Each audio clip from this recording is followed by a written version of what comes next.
Hello বন্ধুরা, happy স্কুলের পক্ষ থেকে সবাইকে অনেক অনেক শুভেচ্ছা। আশা করি আমরা সবাই অনেক ভালো আছি। কিছুদিন আগে এইচএসসি পরীক্ষার রেজাল্ট আউট হলো, আর এর মধ্যে আমার কাছে অনেকে প্রশ্ন করছে যে স্যার কোন কোন বিশ্ববিদ্যালয়ে ভর্তি পরীক্ষা দেওয়ার জন্য ন্যূনতম কত জিপিএ প্রয়োজন। তো সেই বিষয়ে আলোচনা করার জন্য আজকের এই ভিডিওটি। তো এমন অনেক ভিডিও রেগুলার আপলোড আমরা আমাদের চ্যানেলে করব এবং সেই বিষয়ে আপডেট পেতে গেলে তোমরা নিয়মিত হ্যাপি স্কুল চোখ রাখবে বলে আমি আশা করি এবং অবশ্যই চ্যানেলটিকে সাবস্ক্রাইব করবে। তো প্রথমে ফার্স্ট অফ অল আমরা চলো জেনে আসি ঢাকা বিশ্ববিদ্যালয়ে ভর্তি পরীক্ষার জন্য ন্যূনতম যোগ্যতা কী কী। প্রথমত ঢাকা বিশ্ববিদ্যালয়ের সায়েন্সের যে ইউনিট, যেটাকে এ ইউনিট বলা হয়, এই এ ইউনিটে চান্স পেতে গেলে পরে আমাদের ন্যূনতম জিপিএ লাগবে 8.5। ওকে, সেই ক্ষেত্রে এসএসসি এবং এইচএসসি কোনোটাতেই 3.5-এর নিচে থাকা চলবে না। অর্থাৎ এসএসসি এবং এইচএসসিতে 3.5-এর উপরে থাকতে হবে বা 3.5 থাকতে হবে অ্যাটলিস্ট, এবং সব মিলায়ে আমাদের 8.5 পেতে হবে। এটা হচ্ছে আমাদের সায়েন্সের জন্য। দেন বি ইউনিট, অর্থাৎ যেটাকে আমরা কলা ইউনিট বলি বা আর্টসের ইউনিট বলি, সেই ক্ষেত্রে আর্টসের জন্য আমাদেরকে বলা হচ্ছে এখানে এসএসসি এবং এইচএসসি মিলায়ে ন্যূনতম 8 লাগবে, এবং সেই ক্ষেত্রে এসএসসি এবং এইচএসসিতে ন্যূনতম 3 আমাদের লাগবে। অর্থাৎ 3 নিচে আমরা যারা পেয়েছি এসএসসি বা এইচএসসিতে তাদের কিন্তু আমাদের ঢাকা বিশ্ববিদ্যালয়ে আমরা কলা ইউনিটে অ্যাডমিশন দিতে পারবো না বা আমরা এখানে অ্যাপ্লাই করতে পারবো না।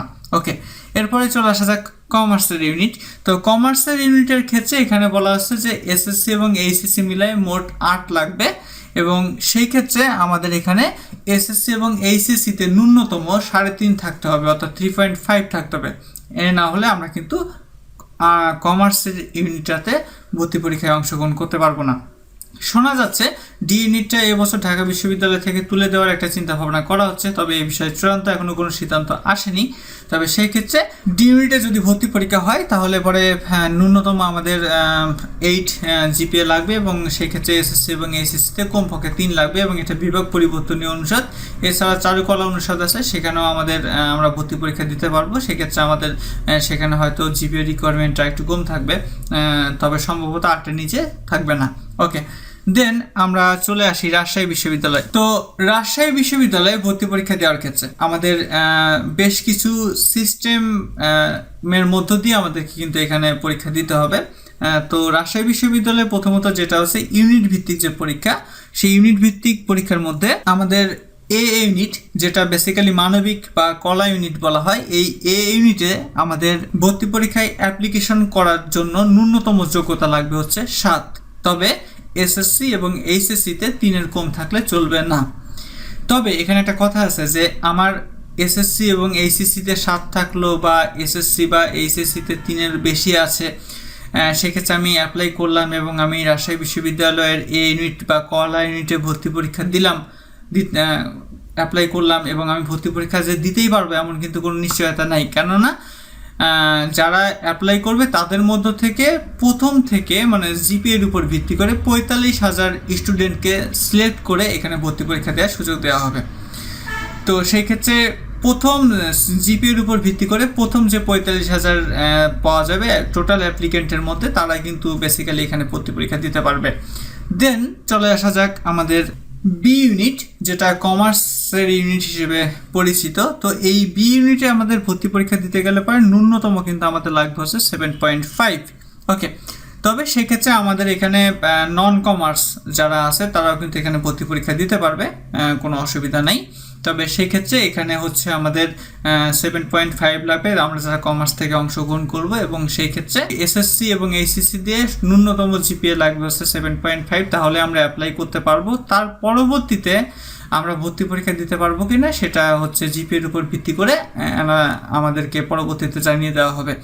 এবং এই ক্ষেত্রে যদি আমরা আর্টস ইউনিট থেকে পরীক্ষা দিই তাহলে আমাদের বাংলা, ইংলিশ এবং জেনারেল নলেজ রাজশাহী বিশ্ববিদ্যালয়ে এই 3টা টপিকের উপর ভিত্তি করে পরীক্ষা হবে, এবং কমার্সের ক্ষেত্রে যেটা আছে সেখানে বাংলা, ইংলিশ এবং আইসিটি এই 3টা বিষয়ের উপরে পরীক্ষা হবে। তবে কমার্সের ইউনিটে যদি আমরা সায়েন্স বা আর্টসের পরীক্ষার্থীরা অংশগ্রহণ করতে চাই বা অ্যাপ্লাই করতে চাই, এবং সেক্ষেত্রে আমরা যদি ভর্তি পরীক্ষা দেওয়ার যোগ্য হিসেবে বিবেচিত হই, তাহলে আমাদের সেক্ষেত্রে কিন্তু বাংলা, ইংলিশ, আইসিটির পাশাপাশি সাধারণ জ্ঞানও থাকবে। অর্থাৎ যারা আমরা নন কমার্স আছি, তারা যদি আমরা কমার্স ইউনিটের পরীক্ষা দিই, তাহলে আমাদের কিন্তু সেখানে সাধারণ জ্ঞান এক্সট্রা এমসিকিউ অ্যান্সার করতে হবে। ওকে, এরপরে চলে আসা যাক সায়েন্সের ইউনিট। তো সায়েন্সের ইউনিট সি ইউনিট যেটা, সি ইউনিটে অ্যান্সার করতে, সি ইউনিটে ভর্তি পরীক্ষা দিতে গেলে পরে ন্যূনতম আমাদের লাগবে হচ্ছে 8 এসএসসি এবং এইচএসসি মিলায়, এবং সেই ক্ষেত্রে অবশ্যই কোনোটাতেই 3.5-এর নিচে থাকলে পরে আমরা অ্যাপ্লাই করতে পারবো না। এবং এখানেও কিন্তু একটা ব্যাপার যে এখান থেকে বাছাই করে 45,000 জনকে ভর্তি পরীক্ষায় অংশগ্রহণ করতে দেওয়া হবে।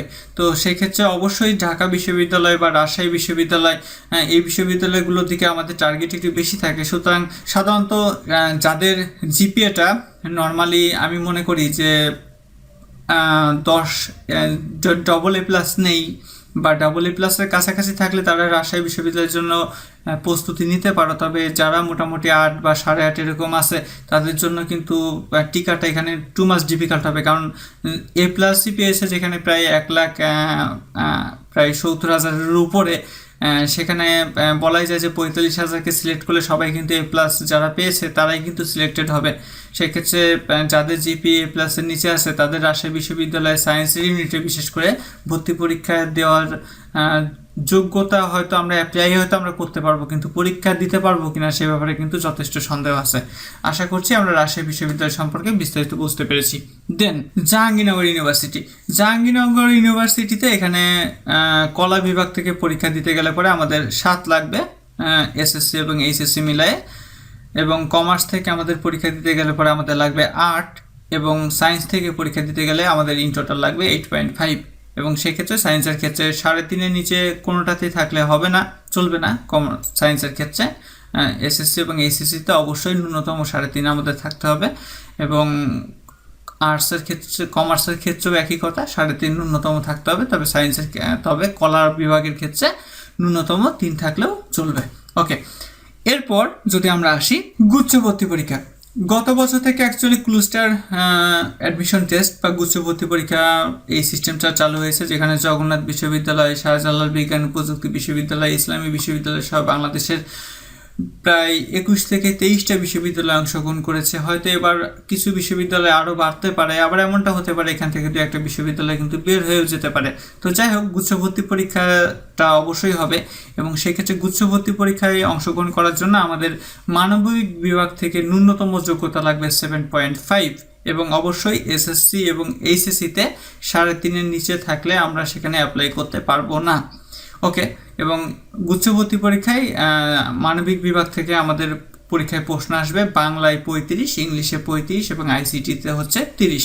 ওকে, দেন ব্যবসায় শিক্ষায় অ্যাপ্লাই করতে গেলে পরে আমাদের এখানে লাগবে 7.50, এবং সেক্ষেত্রেও এসএসসি এবং এইচএসসিতে 3.5-এর নিচে থাকলে পরে আমরা এখানে অ্যাপ্লাই করতে পারবো না। এবং ব্যবসায় শিক্ষার ক্ষেত্রেও আমাদের ভর্তি পরীক্ষার এমসিকিউ 100 মার্কের যে এমসিকিউ আছে, সেই 100 মার্কের এমসিকিউ এর মধ্যে 35 মার্ক থাকবে বাংলা, 35 মার্ক থাকবে ইংলিশ এবং 30 মার্ক থাকবে আইসিটি। এবার আসা যাক সায়েন্সের অনুষদে। তো সায়েন্সের অনুষদের ক্ষেত্রে যদি আমরা বলি, তো সায়েন্সের অনুষদের ক্ষেত্রে যেটা আসতেছে সেটা হচ্ছে যে আমাদের এখানে ন্যূনতম জিপিএ লাগবে হচ্ছে 8। সেই ক্ষেত্রে এখানেও এসএসসি এবং এইচএসসিতে কমপক্ষে 3.5 জিপিএ কিন্তু অবশ্যই আমাদের থাকতে হবে। ওকে, এবং সায়েন্সের ভর্তি পরীক্ষার যে 100 মার্কের যে সিস্টেমটা হচ্ছে এখানে বাংলা থেকে 10, ইংলিশ থেকে 10, ফিজিক্স থেকে 20 এবং কেমিস্ট্রি থেকে 20, এই 60 মার্কের পরীক্ষা কিন্তু বেসিক ফান্ডামেন্টাল যেটাকে বলা যায় সবাইরই পরীক্ষা দেওয়া লাগবে। বাট এর বাইরে ম্যাথমেটিক্স থেকে 20, বায়োলজি থেকে 20 এবং আইসিটি থেকে 20 মার্কের পরীক্ষা হবে। তবে সেই ক্ষেত্রে এই 3টা সাবজেক্ট অর্থাৎ ম্যাথ, বায়োলজি এবং আইসিটি থেকে স্টুডেন্টরা তাদের ইচ্ছা মতো যে কোনো 2টা সাবজেক্টে তারা কিন্তু এমসিকিউ পরীক্ষায় অংশগ্রহণ করবে, এবং এর উপরে বেসিস করে তারা 100 মার্কের এমসিকিউ পরীক্ষায় অংশগ্রহণ করবে। তো ঢাকা বিশ্ববিদ্যালয়, জাহাঙ্গীরনগর বিশ্ববিদ্যালয় এবং গুচ্ছ ভর্তি পরীক্ষায় অংশগ্রহণ করার জন্য আমাদের কত জিপিএ প্রয়োজন, কোন কোন বিষয় থেকে পরীক্ষার প্রশ্ন হওয়ার সম্ভাবনা আছে বা প্রশ্ন হয়, সেই ব্যাপারে আশা করি আমরা কিছুটা ধারণা লাভ করতে পেরেছি, এবং আমরা আশা করি এই সিদ্ধান্ত নিতে পারছি এই মুহূর্তে যে কোথায় আমরা ভর্তি পরীক্ষা দিলে পরে আমরা বেশি লাভ করতে পারবো বা কোথায় ভর্তি পরীক্ষা দিলে পরে আমাদের জন্য চান্স পাওয়াটা সহজ হবে এবং কোন কোন বিশ্ববিদ্যালয়টাকে আমরা টার্গেট করব, গুচ্ছ ভর্তি পরীক্ষার প্রিপারেশনটা বা আমরা কীভাবে নিব, বা ঢাকা বিশ্ববিদ্যালয়ের প্রিপারেশনটা আমরা কীভাবে নিব, বা রাজশাহী বিশ্ববিদ্যালয়ের প্রিপারেশনটা আমরা কীভাবে নিব, জাহাঙ্গীরনগরের ক্ষেত্রে কিন্তু ব্যাপারটা একই রকম। তা আশা করি আজকের ভিডিওটা তোমরা যারা অ্যাডমিশন টেস্ট আসো এবার যারা 2022 সালের পরীক্ষার্থী আসো, অ্যাডমিশন টেস্ট পরীক্ষার্থী আসো, তাদের সবার জন্য অনেক উপকারে আসবে এবং পরবর্তীতে যদি কোনো আপডেট আসে আমরা অবশ্যই আমাদের চ্যানেলে সেটা জানিয়ে দেবো। আর সে পর্যন্ত ধন্যবাদ সবাইকে।